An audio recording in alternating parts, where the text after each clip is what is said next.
Welcome to the Lifestyle First podcast, discussing lifestyle medicine and making self-care as easy as 1, 2, 3.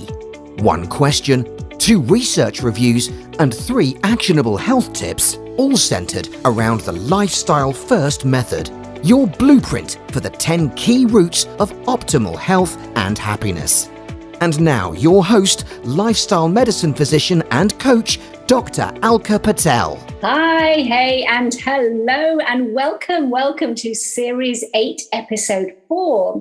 So the theme that we are focusing on today is E for exercise. And the one question that we're exploring is, how can I create the right mindset for fitness?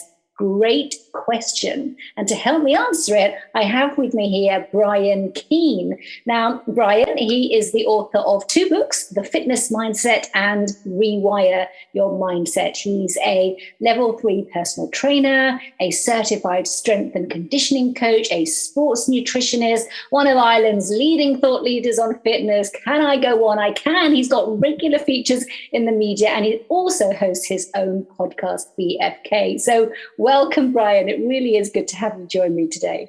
Alka, thank you so much for having me on. I'm really looking forward to chatting. Yeah, absolutely. So where should we start? Now, I think the word fitness is something that we associate with the body, right?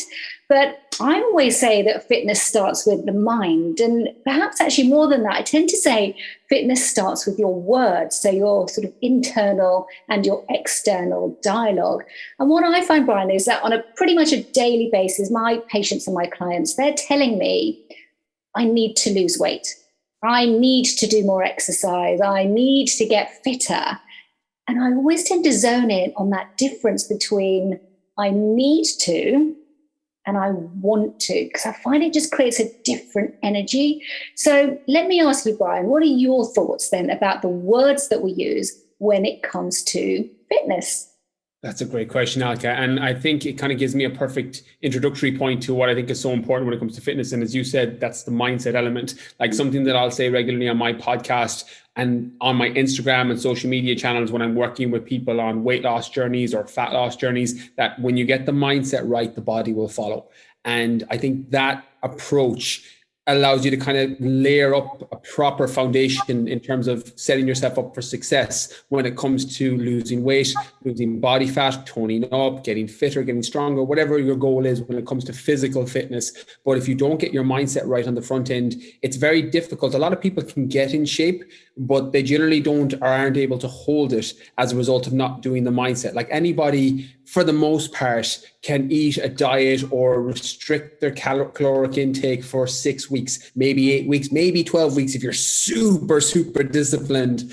But then they'll go back eating the normal way, and then weight normally rebounds back up or body fat climbs back up. And, that's what I call the diet mindset. I'm going to do this thing and eat this way for 6 weeks, 8 weeks, 12 weeks, however long, I have to hit my target. And then I'm going to go back eating, quote unquote, the way that I eat, the way that I normally eat.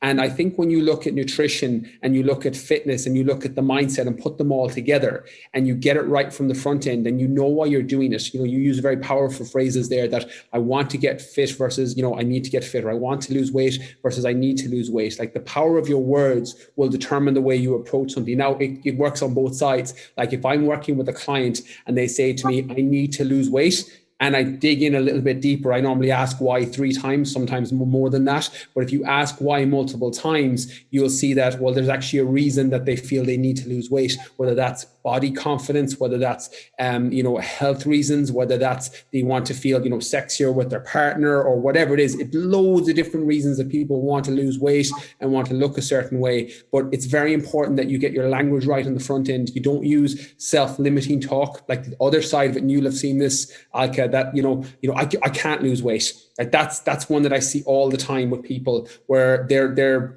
own internal dialogue isn't supportive of what they're trying to do because they think, my parents are overweight, so I'm overweight, or, I'm addicted to food and I can't stop overeating, not realizing that a lot of processed ingredients have additives in there to make you addicted to those foods. That's why you struggle to stop eating them.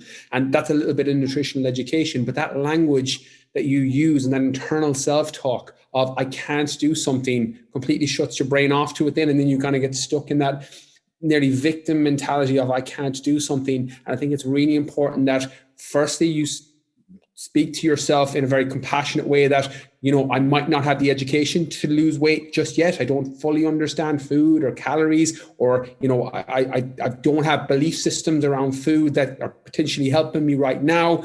In the case of an example is, separating food into good and bad categories. I regularly tell my clients that, a piece of broccoli is not going to save you from a burning building, and a chocolate bar is not going to stab you down a back alley. I'm like, they're not good or bad. Some are nutrient dense, some are more caloric dense. And that's just a little bit of education around food. But none of that matters if you don't get the mindset right on the front end, and you don't get your language right and your self-talk right on the front end, because after that, then it's just tools and tactics that you're using with nutrition and fitness to help you hit your end goal. Yeah, gosh, there's so much there in what you've said. I think it comes down to a little bit about the stories we tell ourselves, doesn't it? It's about that. What's the story behind I can't lose weight, I'll never be able to do this? And I think, again, coming back to what you're saying about words, is they only have meaning attached to them because we attach meaning to these words. Isn't that right? So there really is something quite profound about that, what you're talking about, the 5 whys deep. I tend to go 5 whys deep and just keep going. And then suddenly, do you not notice there's this sort of aha moment again around, that's the reason, that's my motivation, that's my driver for wanting to get fit, get healthier, get happier. So important, isn't it? So what is that language around fitness then, and the mindset around fitness then? What should we be moving towards? How do you actually do this work on your internal dialogue? So when it comes to a mindset approach to fitness, I normally like to break down the things that tend to hold people back. And there's kind of 2 major misconceptions that if you don't address them on the front end, I talk about what, a confidence table. Like if you think about building confidence in self-confidence, which can reflect the way that you look and loads of things that you go out and do. If you think of confidence like legs on a table, like every time you hit a small goal, or you build confidence by repeatedly keeping promises to yourself. And every time you set a small goal with fitness, I'm going to do that workout, or I'm going to hit a step count today, or I'm going to, do my last set on my squats, even though I know I'm going to be really, really sore. I'm going to go to that fitness class, even though I know I'm going to be tired after work. They're keeping promises to yourself, and you add legs to your confidence table as you go along. But when it comes to that fitness mindset, there are things that can completely break all the legs on that table in one foul swoop. And if you don't fix that on the front end, and I'll go into them now, you're going to set yourself up for failure before you've even started. The first thing on that is that the failure is feedback. A big misconception I had, Alka, and a lot of people that I worked with had, and I had it in different areas of life, not so much in fitness, but in other areas, in business and relationships and things along those lines, was that failure was a bad thing. That failure is, either an attachment of self, that I'm a failure, and the language we use, versus I did this thing that was a failure. Very important separation for people, because you aren't what you do. Yes, what you set out to achieve may not have gone the way you wanted, and that thing may have quote unquote failed, but that doesn't make you a failure. And that, as you said earlier, that limiting story, if you quote unquote fail enough, can get attached to yourself and your identity. And that's a really dangerous place. So separating those 2 things, but using failure as feedback. So every failed diet that you had is feedback on what doesn't work for you, and you need to make alterations and changes going forward. Every training program that you couldn't stick to is feedback that you didn't really like doing that, and you probably need to find something that doesn't really feel like exercise to you. I'll tell a lot of people, if you like to walk, go out and hit a step count every day. Or if you like to hike and you hate the gym, then you should hike more. Or if you like to swim or cycle, but you can't stand lifting weights, then that's what you should do, because they're the things that will effectively help your fitness. If you can find something that I call fitness that doesn't feel like fitness, you set yourself up, and you kind of have half the battle there, because you're keeping yourself active and fit, and it doesn't really feel like it. Athletes are brilliant for this. Someone that plays basketball or soccer or rugby or whatever it is, like they're playing and they're going into this flow state the whole way through, and they're playing for hours and they don't realize it, but they're active. And everybody has a version of something along those lines that they'll probably like to do. So you're looking for that, but that failure is feedback, and not beating yourself up, because it's so easy to get wrapped up in that story of I'm not a fit person, or I'll never be a lean person, or I can't hit this amount of weight no matter what I do. Like if that's the self-fulfilling story, if that's the story you tell yourself, it becomes a self-fulfilling prophecy. And you just have to change your language and say, right, I just haven't found the right nutritional plan for me yet. I haven't found the right training program for me yet. These other things that I did didn't work and I couldn't stick to them, but I won't do those again and I'll try and do something different. So you're using that failure as feedback. And that's really, really, really important. The other thing that can hold people back is nearly a fear about not being able to manage fear of either being able to hit a certain weight loss target and not feeling like they deserve it, or a fear of consistently failing. And it ties back in with what I said. Whereas if I do another diet, I'm just going to fail. If I do another training program, I'm just going to fail. You know, you have this fear that can hold you back. Now, it comes on two sides. You can also have the fear of success where, you know, people haven't, for whatever reason, haven't worked through their own, you know, whether it's personal trauma or experiences or constant reinforcement of people belittling you or putting you down, or your own biggest enemy living between your two ears where you're constantly telling yourself you can't do things. That fear, and you don't think you deserve to get the body you want or get into the shape you want, can hold a lot of people back as well. So you have to identify where's that fear coming from. And is it a case that you're afraid of hitting your target and you don't feel like you deserve it? And this is where a lot of self-sabotage comes in, where people will rebound back and they'll jump back into binge eating or binge restrict cycles, in my case with the people that I work with, and they'll hit a target and then they can binge back out because they don't feel like they deserve to be there. You know, it's imposter syndrome, for the lack of a better word, when it comes to hitting a weight loss target. So you're trying to identify, where's your fear? Is it that success fear, or is it that fear of failure because of past experiences? And realizing that you're starting fresh every single time. Yes, you can take the failure from feedback, but don't let those past experiences determine what you do going forward unless it's in a positive way. So using both of those tools, getting a handle on fear and seeing failure as feedback, are two massive potential things that you can utilize to help you hit whatever goal you have with weight loss, or getting fitter, getting stronger, losing body fat, body composition in general, and applying that mindset before you've even thought about calculating a calorie, or before you even thought about having a chicken salad, or before you've even thought about joining a gym. If you do that on the front end, you're going to set yourself up for long-term success over the long term. Right. I love that analogy of the legs on the table and kind of that stability and that just building that table up for yourself. That's a really interesting visual, actually, which I think is so helpful. So thank you for that. Where do you start though, Brian? Because just thinking about a patient I had just this morning, actually, who actually said to me, I've lost the motivation for doing the things that I enjoy. And this was very specific for exercise as well, is that the things that she did enjoy, you talked about things you enjoy, go and play basketball, go and do this, go run, find the thing you love. Where do you find that motivation when it all feels just too much? What's an important starting point to get you going? The first thing, and context is key here. So when it comes to motivation, there's a big difference between somebody and their, you know, mental health issues around motivation versus someone with an exercise goal. So I'm going to focus on my area of expertise when it comes to exercise goals and weight loss targets.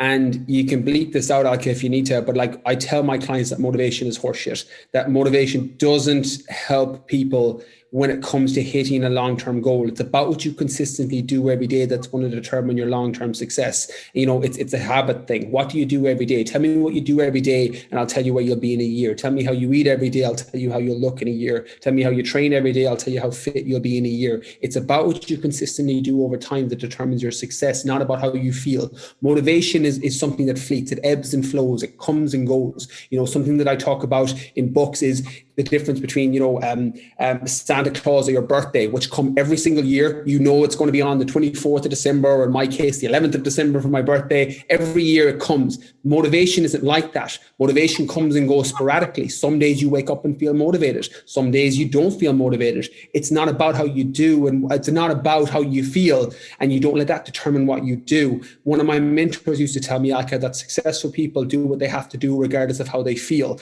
And if you can condition yourself, building up what I call your pillars of self-discipline, where you just get yourself into the position to do the things consistently that will move you closer towards your goal, regardless of how you feel. And you do it. It's like a muscle. Like self-discipline is like a muscle. You make a muscle stronger by repetition. You go in and you do weights, you get stronger, and that muscle gets stronger. Self-discipline is the same. By repeatedly getting used to doing things that you don't really feel like doing, In my case, getting up early in the morning. I have my anchors, my 3 anchors: getting up early in the morning, running, something that I don't really enjoy, but I do it because it builds my self-discipline, and forcing myself, even though it's easier now in my kind of later life in terms of the last 10 years, reading every day. Like, that's something that I forced myself to do in the beginning until it became kind of a habit. And I just do it now every day, and I get through more books and learn from other people's mistakes and cut my own learning curve as a result. And I think it's the exact same when it comes to your motivation when it comes to weight loss. You're going to wake up feeling some days super motivated. You're going to want to go to the gym. You're going to want to eat healthy. You might have a wedding or a festival or an event, or, just something that you want to look really good for, and you'll feel really motivated to do something for that. But you could wake up after Thursday, a poor night's sleep, not feeling so good. You go to work, you're feeling a bit stressed out because your boss was chewing you out. And then you're supposed to have a workout Thursday evening, and you're like, oh, I might just skip that.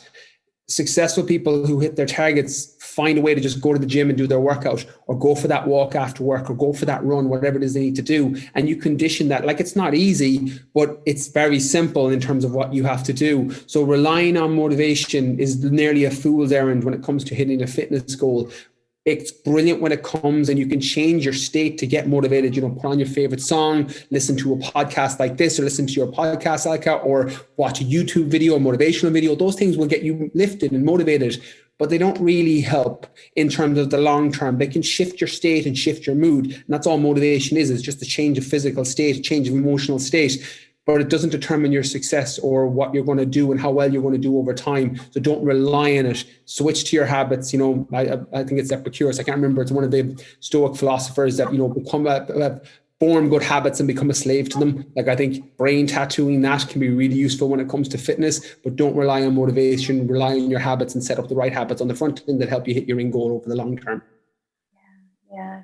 Again, there's so much in what you've said. I think it's that connection between changing your state and having that drive. But back to what you said at the beginning about having the reason. If you haven't got your strong why, then the get up and go is going to be lost, isn't it? So if you want to have something to fall back on, you need your why to fall back on. But regardless, that mindset of, I'm going to do this anyway, all of those quotes about feel the pain and do it anyway, it comes back to that, is see the struggle, feel the pain, know that it's hard, accept that it's hard. There's something about acceptance as well, isn't there? When you set your sights on something and you know why, accept that days are going to be different, accept that this might be hard in the beginning.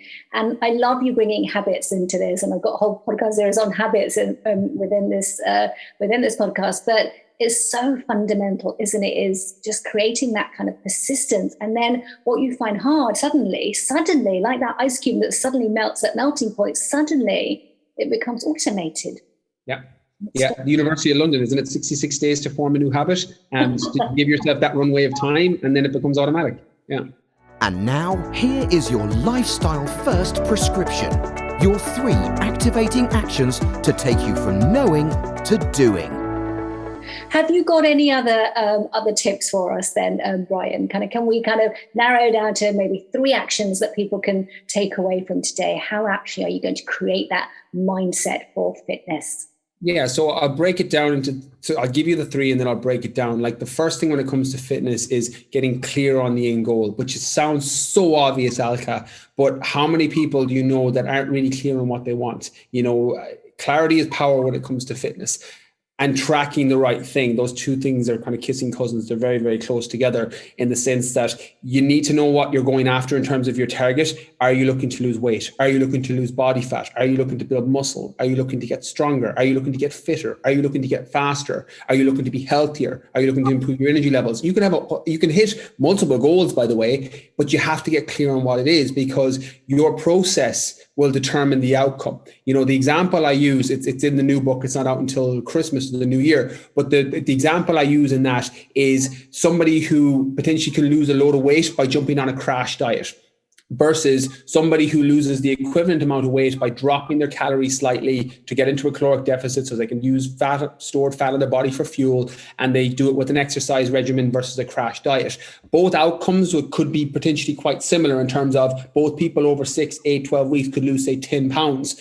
But who's going to feel more confident at the end of that? The person who took the extreme restrictive method and didn't actually self-educate themselves around what they should do or control their mindset to help them get there, or the person who slightly educated themselves on what they should do, managed their mindset and set small targets consistently, and then did it consistently over time until they hit their end goal. So at the end of the outcome, it'll look the exact same, but the process was completely different. So you have to factor in both, what I call ladder up against the right wall. Like when it comes to weight loss, when it comes to fat loss, when it comes to body compositional change, I get people to ask, is your ladder up against the right wall?